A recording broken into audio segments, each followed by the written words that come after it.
Recording हो गया live, आप बोल सकते हैं। आप बोलो जी।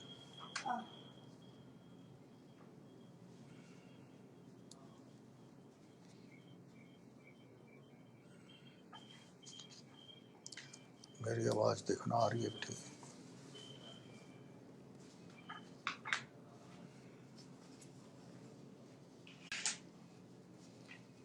हेलो हेलो, मैं टेस्टिंग। हेलो हेलो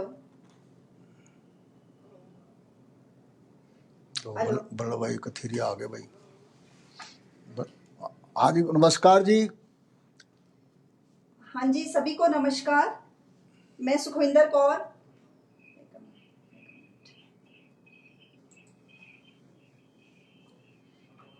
सभी को नमस्कार। मैं सुखविंदर कौर कामधेनु गोधाम एवं आरोग्य संस्थान के पेज पर आप सभी का स्वागत करती हूँ और सभी से अनुरोध है कि कृपया अपना वॉल्यूम म्यूट कर दें। सभी से अनुरोध है कि अपना वॉल्यूम म्यूट करके रखें।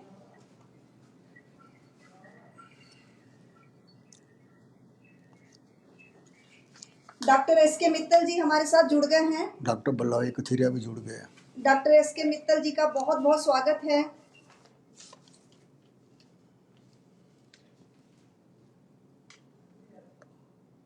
के.पी. सिंह जी, आर.एस. बत्रा जी, डॉक्टर वल्लभ भाई कथीरिया, डॉक्टर वल्लभ भाई कथीरिया जी भी हमारे साथ जुड़ गए हैं। आपका बहुत बहुत अभिनंदन।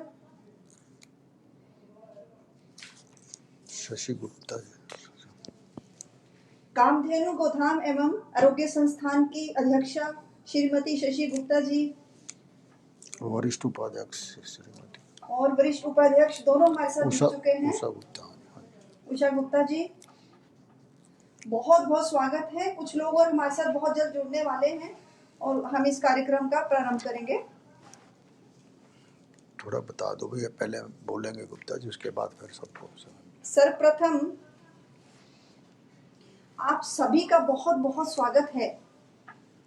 जैसा कि हम जानते हैं कि आज का हमारा विषय है बेसहारा गोवंश, समस्या एवं समाधान। साथियों, वैसे तो हम इंसानियत को सर्वश्रेष्ठ गुण मानते हैं और पशुता को एक निकृष्ट प्रवृत्ति की तरह देखते हैं, परंतु क्या आपने कभी सोचा है कि पशु ने प्रकृति का इतना स्वार्थपूर्ण दोहन कभी भी नहीं किया जितना कि मनुष्य करता है। अन्य जीव प्रकृति का हिस्सा बनकर इसका आनंद लेकर जीवन यापन करते हैं और एक मनुष्य ही है जो प्रकृति पर अपना स्वामित्व चाहता है और उसकी इसी सोच ने इस धरती को कंक्रीट के जंगल से इस तरह से ढक दिया कि इस 2 पांव वाले जीव के सामने 4 पांव वाले जीव बेबस हो गए और अपना भोजन खाने के लिए कूड़े पर निर्भर हो। हमारी धरती आ रही है बीच में यार, हमारी नदियां और गौ माता, हमने इन सबको माता का रूप माना। इसलिए माना कि म्यूट तो नहीं है, हम इनको साफ रख सके। अच्छा, फिर मैं ऑन कर दूं इसको। हमने इनको माता कहने के बाद भी नदियों को, पृथ्वी को जहरीला कर दिया और गाय माता को कूड़ा खाने पर मजबूर कर दिया।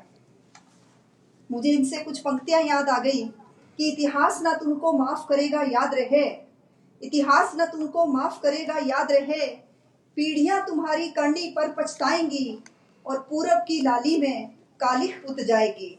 आज जो हम चारों तरफ देख रहे हैं प्रदूषण और महामारियां, ये सभी का परिणाम है और इससे पहले कि बहुत देर हो जाए, आइए हम इसके कारण और निवारण पर मंथन करें, मनन करें। और इसके लिए आज हमारे साथ जुड़ रहे हैं बहुत से विद्वान। सर्वप्रथम शुरुआत करेंगे माननीय एसपी गुप्ता जी। एसपी गुप्ता जी वैसे तो किसी परिचय के मोहताज नहीं हैं, लेकिन फिर भी उनका संक्षिप्त परिचय जो नए लोग जुड़े हैं उनके लिए मैं देना चाहूंगी कि वो कामधेनु गोधाम एवं आरोग्य संस्थान के संस्थापक हैं। वो हिप्पा हरियाणा के डीजी रहे हैं। वो भारतीय जीव जंतु बोर्ड के चेयरमैन रहे हैं और उनको गुरुग्राम के आर्किटेक्ट के रूप में भी जाना जाता है। गुरुगांव के टाउनशिप में जो प्लान है उनमें उनके योगदान के लिए। और इन्होंने अपने करियर की जब शुरुआत की थी तो इमरजेंसी का दौर चल रहा था। इमरजेंसी के दौर से इसीलिए इनको हरियाणा सरकार ने ताम्रपत्र से विभूषित किया है। और आज के विषय पर इन बिंदुओं पर विस्तार से चर्चा करने के लिए, इससे पहले कि मैं इनको बुलाऊं, जितने भी लोग यहाँ जुड़ गए हैं उन सबका एक बार फिर से स्वागत है। माननीय एसपी गुप्ता जी, आपका अभिनंदन। नमस्कार। बोल लूं क्या मैं? हाँ जी। ओम नमस्कार। सभी साथियों को मेरा हृदय से अभिनंदन, नमस्कार। आज का जो ये बेसहारा गोवंश, इसकी समस्या और समाधान, ये आज के संदर्भ में बड़ा सार्थक विषय चुना है। ये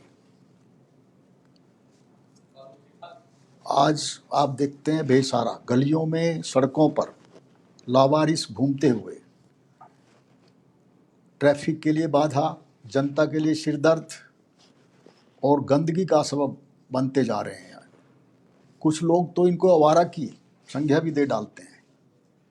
किसी मूक या रुधिर प्राणी को जिसने हमें ही बेसहारा जिसको हमने ही बेसहारा किया है, उसको आवारा कहना नितांत गलत है। हम एक तो कहते हैं गौ विश्व से मात्र, यानी संसार की गाय माता है, उसकी हम पूजा करते हैं। और दूसरी ओर घूम रही गायों को आवारा कहकर उनका अपमान करते हैं। ये बड़ा ही चिंतनीय विषय है कि हम अपनी माँ को आवारा कहें। मुझे याद है जब भारतीय जीव जंतु कल्याण बोर्ड में हमने ये निर्णय लिया था सर्वसम्मति से सारी स्टेट गवर्नमेंट्स को, इसके लिए एडवाइजरी इशू की थी। भाई कम से कम भारत देश में जो एक सिरमौर था, जो एक सोने की चिड़िया कहलाता था, एक आत्मा थी इस दुनिया की, केवल गोवंश की वजह से थी, स्वदेशी गोवंश की वजह से थी, इसलिए इसको माता हम कहते थे। तो हम इसको आवारा कहकर ना पुकारें। और साथ में ये भी कहा गया था भाई अगर जो इसको आवारा कहेगा उसके ऊपर वही धाराएं लगनी चाहिए जैसे जो एसटी एक्ट में लगती हैं। क्योंकि आज पूरा का पूरा एनिमल किंगडम, गाय माता को तो अलग छोड़िए, पूरा का पूरा एनिमल किंगडम आज जो सुप्रीम कोर्ट और हाई कोर्ट्स हमारे हैं, अनेकों अथॉरिटीज में इनको लीगल एंटिटी माना है। इनको वो अधिकार हैं जो एक मानव को, एक मनुष्य को है। तो इसलिए इनको मेरा अनुरोध है, सबसे हाथ जोड़कर अनुरोध है, कम से कम आज जो इस वेबिनार में सारे गो भक्त हैं, इसको आज से ही ये शब्द लें, इसको आवारा कहना बंद कर दें। ये बेसहारा है, हमने ही इसको बेसहारा किया है। अब हम कैसे इसकी जो वास्तविक स्थिति है, जो माता वाला दर्जा, कैसे इसको दें। प्राय घरों में पाली हुई गाय को केवल तब तक हम आश्रय देते हैं जब तक वो दूध देती है, और जब वो दूध देना बंद कर दे तो उसके बाद उसको गलियों और सड़कों में छोड़ देते हैं, और वो दर दर की ठोकरें, कचरा और पॉलीथीन खाने के लिए मजबूर हो जाती हैं। महानगरों में रहने वाले लोग तो गाय पालन करते ही नहीं और कोई करना भी नहीं चाहता। छोटे शहर में मध्यम वर्गीय लोग जो हैं, वो गाय जब पालते हैं, गरीब किसान पालता है, वो भी तब तक ही पालता है जब तक वो दूध देती है, क्योंकि उसके लिए बगैर दूध की गाय रखना आज के संदर्भ में उसको वाइबल नहीं पड़ता और रख ही नहीं सकता। इतना उसका खर्चा उसको वहन करना पड़ता है, और इसलिए उसको वो सड़कों पे छोड़ देता है। और मैं देखता हूँ गाँव में आज भी लोग, जो गरीब व्यक्ति है वो क्या करता है, दूध निकालता है, दूध जब देती है तब भी इवन उसको दूध निकालने के बाद सड़क पे छोड़ देता है। शाम को गाय इतनी आज्ञाकारी होती है, अपने आप घर में आ जाती है, दूध दे के फिर वही सड़कों पे रहती है। यानी हमने इसकी ऐसी अवस्था कर दी आज। क्यों ऐसा हुआ है? ये आज बड़ी गंभीर समस्या है। क्यों ऐसी हुई? मैं समझता हूँ इसका मुख्यतः कारण, जो 2-3 बड़े मुख्य कारण है इसमें। एक तो आप लोगों को पता ही है, जैसे गोचर भूमि, हर गांव में गोचर भूमि होती थी, जिसमें केवल गोवंश को या दूसरे जितने पशु थे उनको रखा जाता था। हर गांव में एज पर कानून 5% जो जितनी लैंड है उस गांव की 5% गोचर रूप में होती थी। आज क्या है, उस पर मोस्टली लैंड पर उस पर लोगों ने अवैध कब्जे कर लिए हैं, और जो खाली भी पड़ी है उस पर वो उस प्रयोग में नहीं आती। तो उसका प्रभाव क्या है? यही है कि वो गाय को खाने को नहीं मिलता, और ऐसी दशा में वो उसको सड़कों पे जाना पड़ता है। दूसरी जो इसका जो कारण मैं समझता हूँ वो ये है, लोगों को गौ माता की, जिसके कारण भारत सोने की चिड़िया थी, हम स्वावलंबी थे, इसका हर गव्य यानी गोमूत्र और गोबर, उसकी कीमत नहीं पता। हमने देखा है इसका गोबर और गोमूत्र वो दूध से भी ज़्यादा मूल्यवान है। अगर उसको हम प्रयोग करना शुरू कर दें तो फिर आप सही मायने में उसको गौ माता समझने लगेंगे, और फिर गाय कटेगी भी नहीं।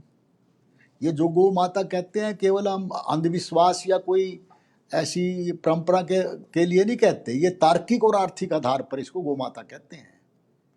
और आपको एक चीज़ मैं बताऊं, आज जैसे पहले हमारा नंबर 1 अर्थव्यवस्था थी दुनिया की, आज जिन कंट्रीज ने हमारी नकल करके गोवंश को पालना शुरू किया है, जैसे ब्राजील है, आज उसकी अर्थव्यवस्था ऊपर के 4-5 कंट्रीज में है। क्यों है? केवल गोवंश से।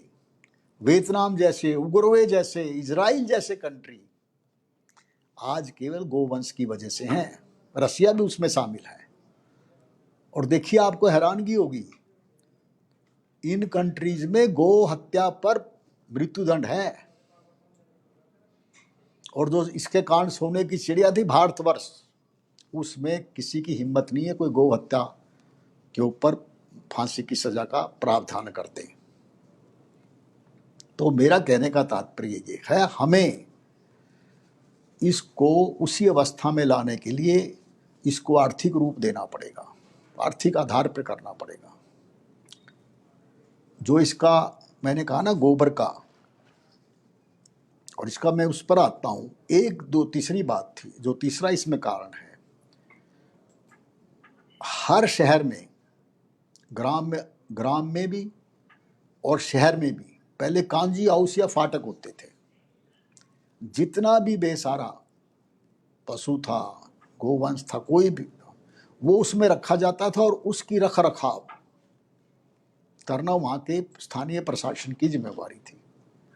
मुझे याद है जब मैं सर्विस में आया था, शुरू में प्रशासक था, हम भैंसों को, गायों को फाटक में रखते थे, और उसको तब तक रखते थे, उसकी सारी सेवा करते थे जब तक कि उसका मालिक छुड़वाने ना आए, और वो उसका फीस देकर, फाइन देकर फिर वो छुड़वा के लेके जाता था। लेकिन दुर्भाग्य है, आज या तो कांजी हाउस बंद पड़े हैं और या बंद होने के कागार पर हैं। और इससे क्या हुआ है, लोग क्या सोचते हैं आज, जो निजी संस्थाएं हैं जो सेवा में लगी हुई हैं, जो गौ पालक का काम करते हैं या निजी स्तर पर जो सेवा करता है गौ की, ऐसी संस्थाओं ने गौशालाएं और पिंजरा पोल बनाए हुए हैं।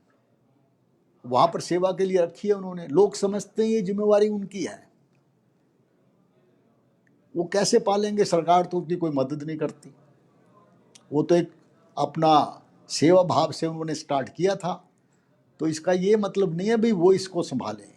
ये जिम्मेवारी तो केवल स्थानीय प्रशासन, ग्राम पंचायत, म्यूनिसिपल कमेटीज, नगर पालिका, नगर परिषद और महानगर पालिका, कॉरपोरेशन जितनी है, ये सब स्थानीय जो संस्थाएं हैं ये इनकी जिम्मेवारी है।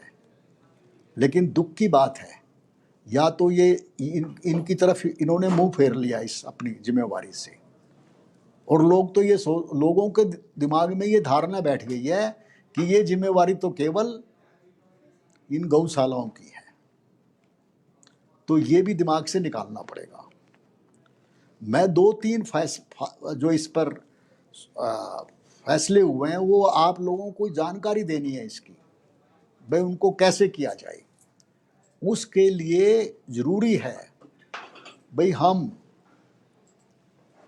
जो है इसके लिए जागृति लाएं, आर्थिक आधार के साथ साथ इस बारे में भी जागृति लाएं भाई ये जिम्मेवारी स्थानीय प्रशासन की है। मुझे याद है जब भारतीय जीव जंतु कल्याण बोर्ड ने मुख्यमंत्री, यूपी के मुख्यमंत्री आदरणीय आदित्यनाथ जी के साथ जब इस बारे में चर्चा की, तो एक बड़े गो भक्त हैं, उन्होंने इस बात को वो समझ गए, उसका संज्ञान लेते हुए यूपी एक पहला राज्य है जिस पर इन्होंने तुरंत कार्रवाई कर दी, और जो बोर्ड ने यानी जीव जंतु कल्याण बोर्ड ने जो उनको जिस ढंग से एडवाइजरी इशू की थी सारे कंट्री में, उसका संज्ञान लेते हुए उन्होंने एक अलग से गो कल्याण सेस लगाया, लिकर पर और शराब पर और दूसरी चीजों पर। और उसके कारण उन्होंने क्या तीन तरह के उन्होंने प्रावधान किए इस पर। एक तो भाई जो भी है ये जिम्मेवारी इन स्थानीय प्रशासन की है। स्थानीय प्रशासन इनको कांजी हाउस जहां बंद पड़े हैं उनको दोबारा से चालू करें, जहां नहीं है नए सिरे से स्टार्ट करें। और गांव शहर में तो उन्होंने गौशालाएं बनाने के लिए 347 लगभग 350 करोड़ का एक साल में एलोकेशन किया बजट का, और साथ में ही 200 करोड़ कान्हा गौशालाएं गांव एरिया में बनाई। और वैसे उन्होंने 165 करोड़ उसका अलग प्रावधान किया, जो बेसारा गोवंश आएगा गौशालाओं जो रखेंगे उनको मदद देगी, और हर गोवंश जो गौशाला रखेगी उसको अलग से पैसा इन्होंने निर्धारित किया। यानी इसको सब जगह करने की जरूरत है, इसको जगह जगह पर सरकार में इसके बारे में अवेयरनेस लानी पड़ेगी, और सरकार इसकी जब तक जिम्मेवारी नहीं समझेगी और लोगों को भी जब तक इसकी जानकारी नहीं होगी तब तक इसका समाधान होना मुश्किल है। दूसरा, इस पे एक बड़ा महत्वपूर्ण निर्णय गोचर लैंड का सुप्रीम कोर्ट ने 2011 में Jharkhand versus union of India में जो जस्टिस उसमें गोखले और रामचंद्रन की बेंच ने यह निर्णय दिया था कि गोचर लैंड पर आप किसी और दूसरे काम के लिए यूज नहीं कर सकते। इवन उन्होंने इस केस में हॉस्पिटल्स के लिए मनाही करती थी, और अगर आपने लेनी भी है तो पहले उससे जितनी लैंड आप ले रहे हैं उतनी लैंड उसको देनी पड़ेगी। तो यानी आप आज देखिए सारी गोचर लैंड खत्म हो चुकी है। तो इस गोचर लैंड का आपको इसके लिए प्रयत्न करना पड़ेगा, इसको खाली कराएं, और इसको केवल हम बेसारा जितने भी गोवंश है या दूसरे पशु हैं उनको भी रखें, उनको इस पे रखें, ताकि प्रकृति में संतुलन भी बना रहे। एक जरूरत है जो आज समय की मांग भी है, और इनका पालन भी हो सके। और ये आज जो कब्जे करे हैं उनको खाली करवाया जाए, और दूसरा कोई प्रयोग ना हो सके इसका। ये चीज़ें हम लोग जब तक इसको टेकअप नहीं करेंगे सरकार से, तब तक ये ऐसे ही चलता रहेगा। तीसरी चीज मैं समझता हूं जो इसका असली समाधान है, जिसमें जागृति लाने की जरूरत है, आज इसको आर्थिक रूप में इसके दो गव्य जो है ना वो इतने मूल्यवान है, गोबर और मूत्र, इनका अगर प्रयोग करना शुरू कर दें हम, तो ना तो कोई बेसहारा गोवंश सड़कों पे नजर आएगा और ना ही कटने जाएगा। क्योंकि देखिए, मैं इसका, हम तो गौशाला में हर रोज देखते हैं इसका गोबर कितना यूजफुल है। इससे देखिए आप खाद तो बनाते ही हैं, बायोगैस लगा के आप अपने किचन गैस वो प्राप्त करते हो, सैलरी प्राप्त करते हो, बड़ी उत्तम तरह की खाद है। फिर आप इसे जनरेटर चला सकते हो, ऊर्जा प्राप्त करते हो। यानी इतनी आपको जो आज यूरिया के रूप में आप जहर खा रहे हैं, अगर उसकी जगह अगर आप ये खाद प्रयोग करना शुरू कर दें रासायनिक खाद की जगह, और खरपतवार में आप जो कीटनाशक यूज करते हैं इसको करें, मूत्र को इसके, तो मैं समझता हूँ एक तो आपसे रोगों से छुटकारा मिलेगा और दूसरा आपकी खेती की लागत कम हो जाएगी।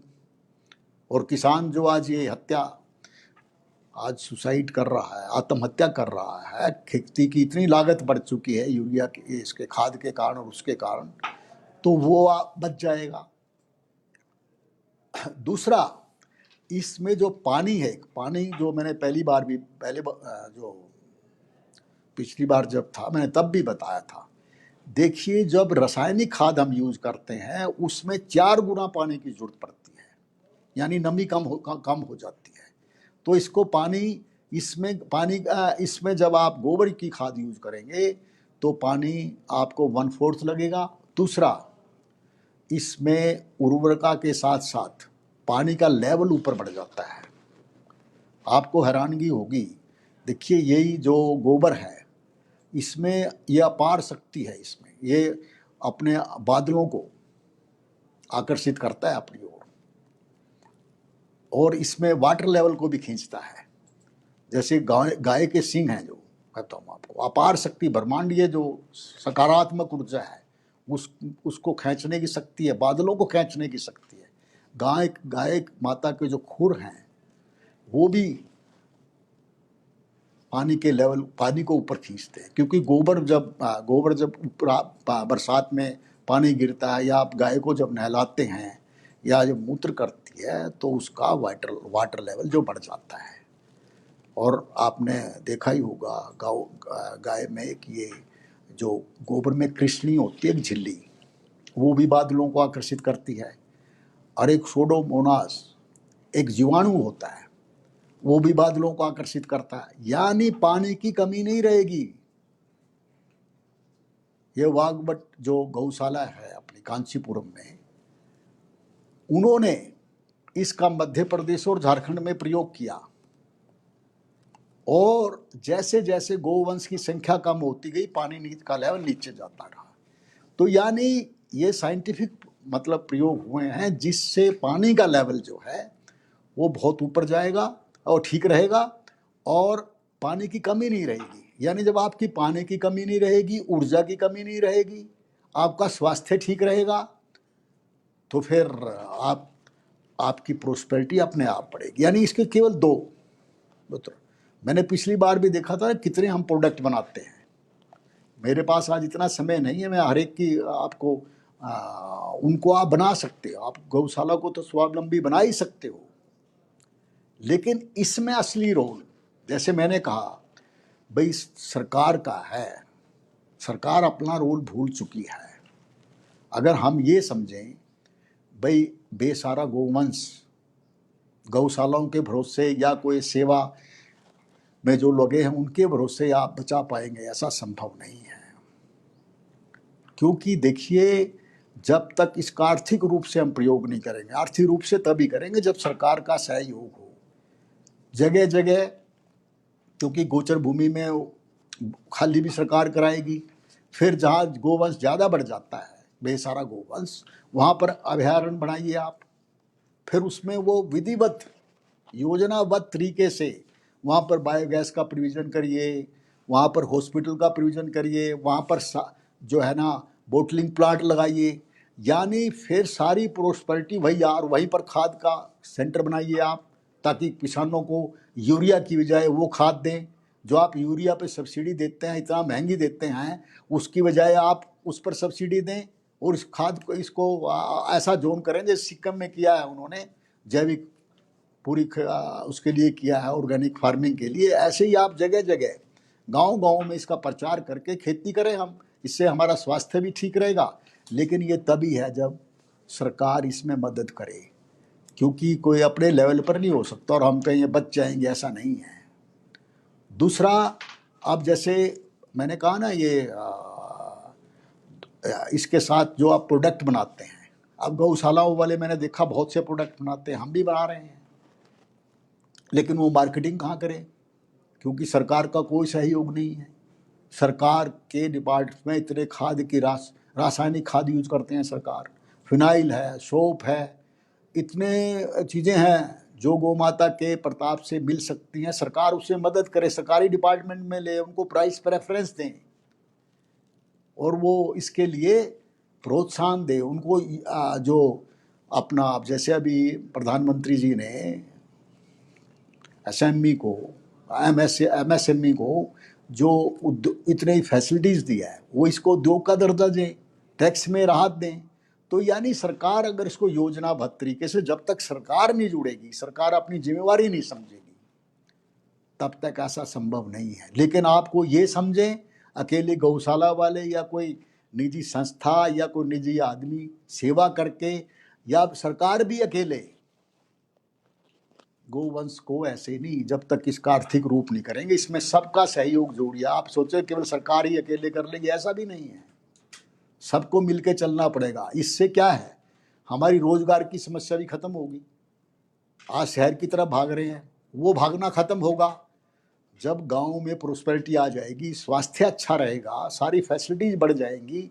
जैसे प्रधानमंत्री जी ने कहा, भाई हम इंटरनेट की और दूसरी फैसिलिटीज गांव-गांव तक देंगे ताकि लोग शहर की तरफ ना जाएं। जब चीज़ ऐसी मिलेंगी तो ये बहुत बड़ा एक चेंज होगा, और इसी से ही हम अपनी प्रोस्पेरिटी बढ़ा सकते हैं। जो आत्मनिर्भर भारत का जो नारा दिया है, उसको भी हम प्राप्त कर सकते हैं। तो मेरा कहने का मतलब, इसको आर्थिक रूप से यूज करो। और जो 2 कानून हैं, सभी गो भक्तों से मैं अनुरोध करूंगा, जहां भी वो इतने एनिमल वेलफेयर ऑफिसर्स हमारे जो ऑनरी रूप पे काम कर रहे हैं, उनसे मेरा अनुरोध है, वो जागृति लाएं, सरकार को चेताएं। देखिए, जिम्मेवारी आपकी है, गौशालाओं को नहीं है, जबरदस्ती छोड़ जाते हैं। वहाँ कैपेसिटी से ज़्यादा जो है वहाँ गोवंश है, तो फिर तो उनकी दशा खराब ही होगी, वो कटने जाएंगी।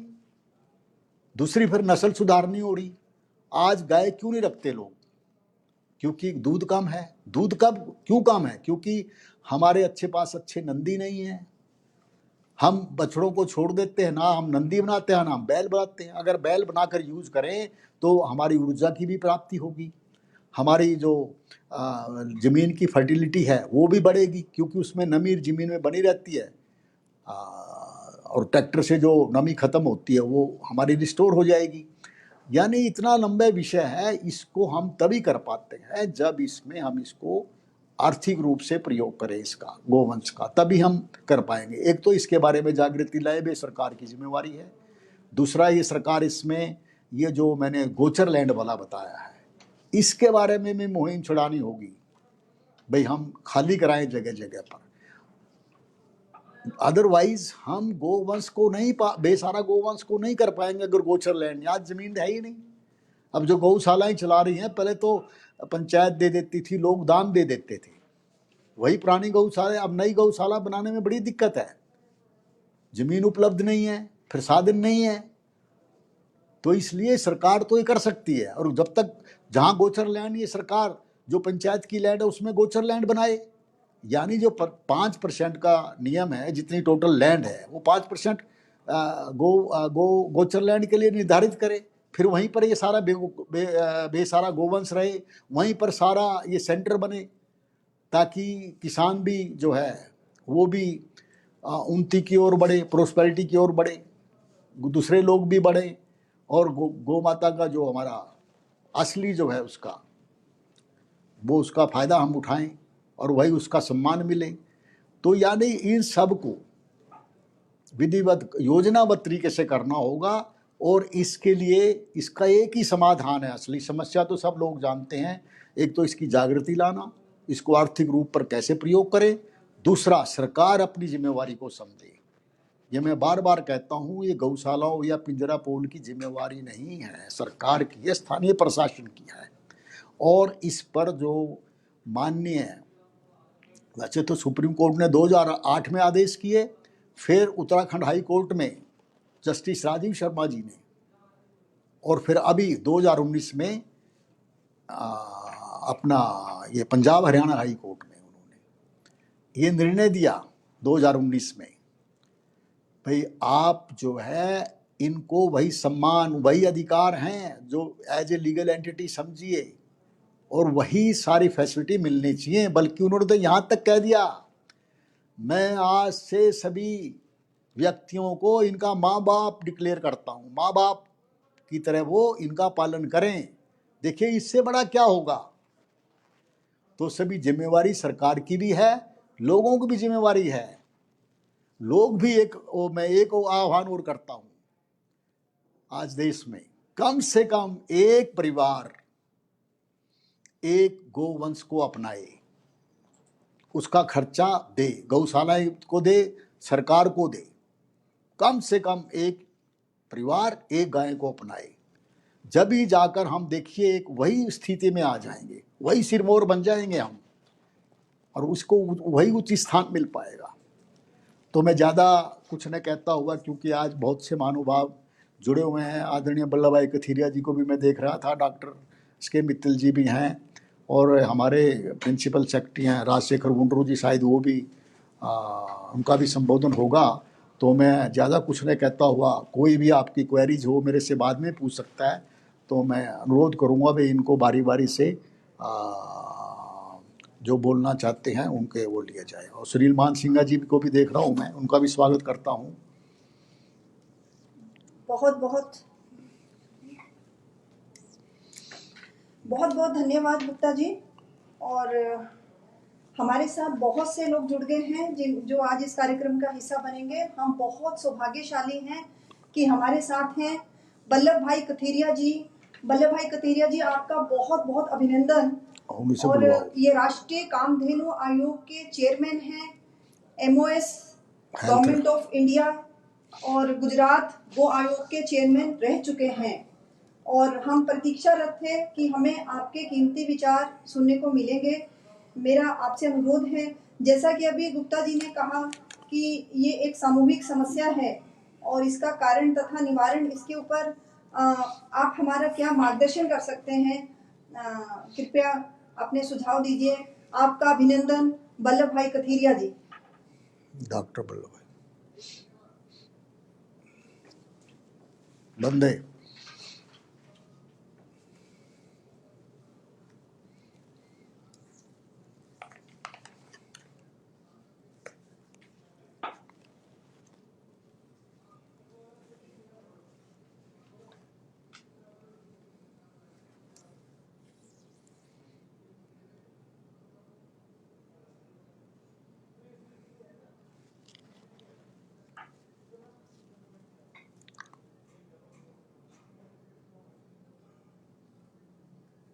सुनील मान सिंह बैठे हैं।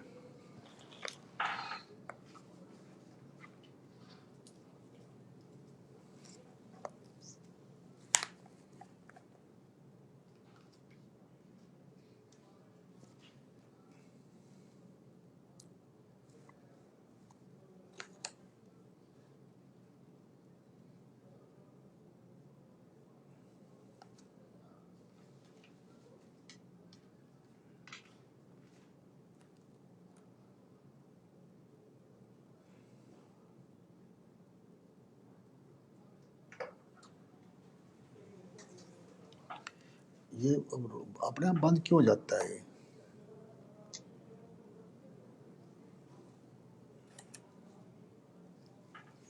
हाँ,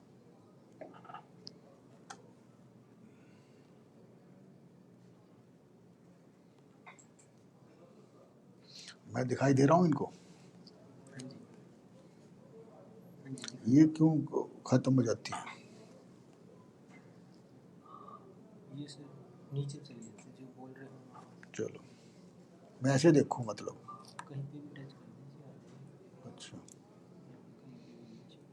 ये सुनील मानसिंघा जी हैं, बता देना इनको लिख के, जो भी है ब्रीफ में बोल लें, मतलब आगे बोलेंगे। क्यों सर? ब्रीफ में बोल लें, जो भी बोल लें, बस ये कह देना। ये देखो सर क्या लिखते जा रहे थे लगातार, latest talk about stray quarter solution practically please. ये कथीरिया जी बार बार लिख रहे थे, ये सर इधर पढ़ लो। Good morning sir. ये तो देख, पहले बाद में सुन लो इनको। सर जो जो मुझे दिखते जा रहे हैं ना उनको टिक लगाती है। हाँ जी, ठीक है। सर सेकंड नंबर पे किसको बुलाऊं? ये इसके मित्तल भी बार बार कह रहे हैं मुझे नहीं, डॉक्टर सुनील मानसिंघा सुनील मानसिंह। मेंबर हैं एनिमल वेलफेयर बोर्ड के और राष्ट्रीय गो आयोग, कामधेनु गो आयोग के। हाँ सर ये लिखा हुआ है। गौ सेवा में देवलापार गौशाला का संचालन कर रहे हैं। ये भी है।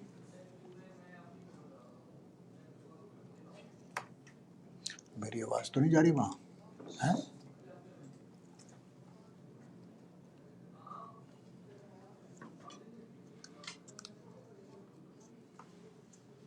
आवाज जा रही है मेरी?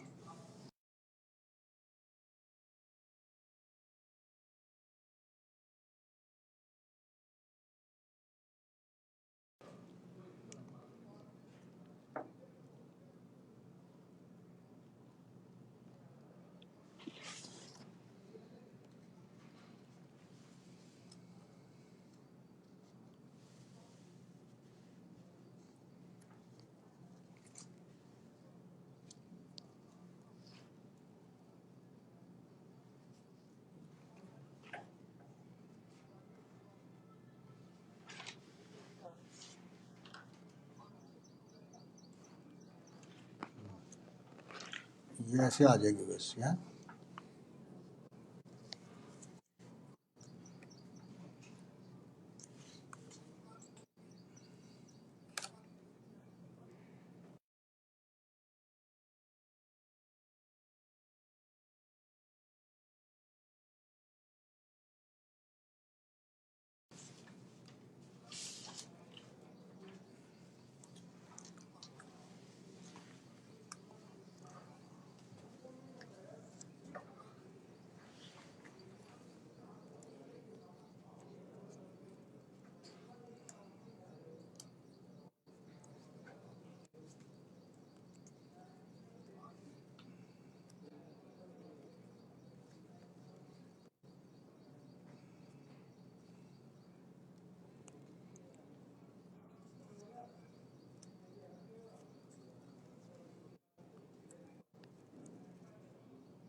मिलते हैं क्या कहीं?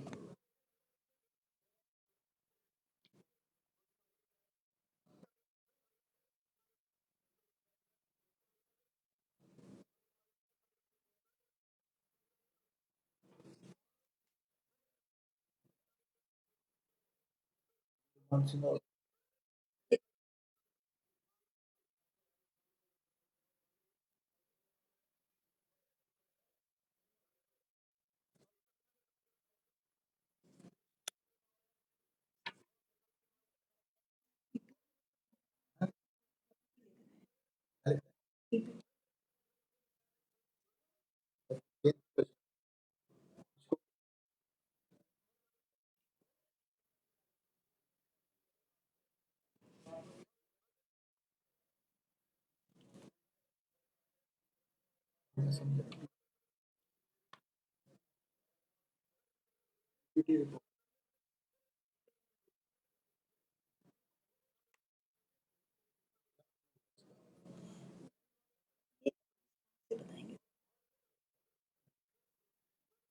लोड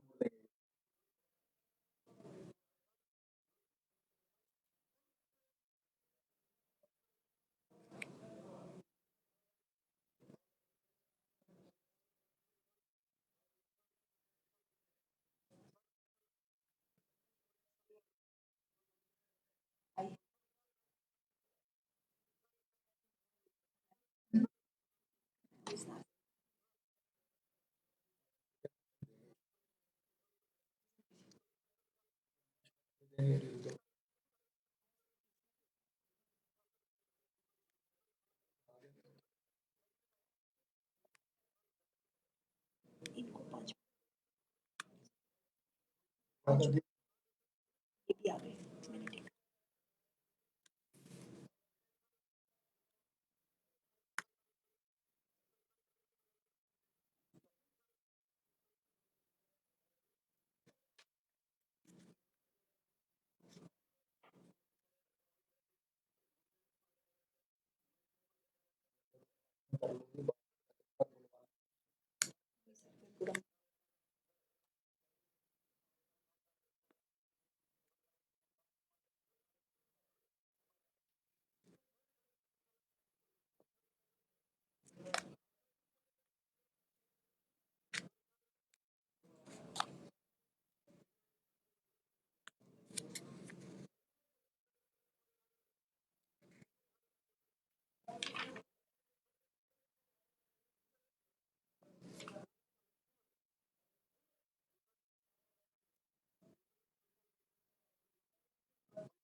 जी और डॉक्टर एस के बेहतर जरूरी है, कोई बात नहीं। बोलने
निवेदन करें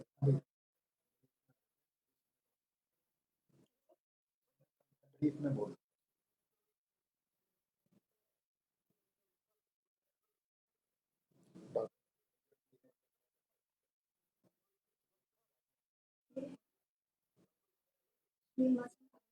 ठीक ठीक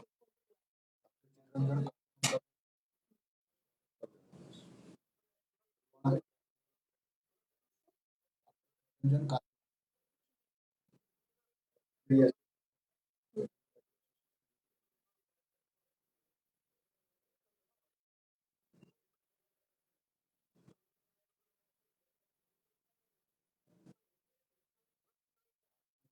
अपने एक्सपीरियंस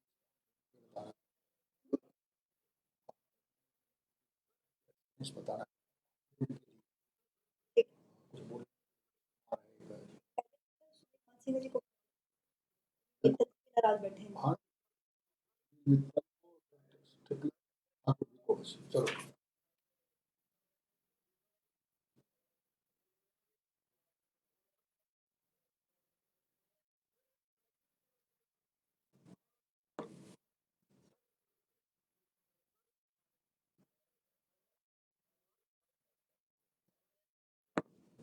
चलो बहुत बहुत धन्यवाद बहुत बहुत धन्यवाद प्रिया जी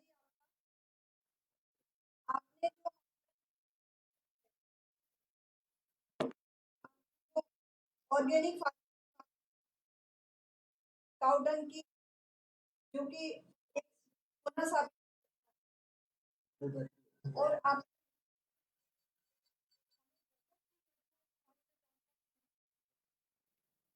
और बहुत अच्छा कार्य का हमें और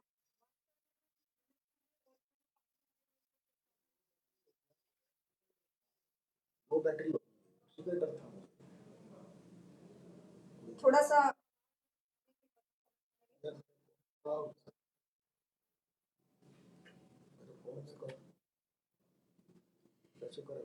डॉक्टर कथी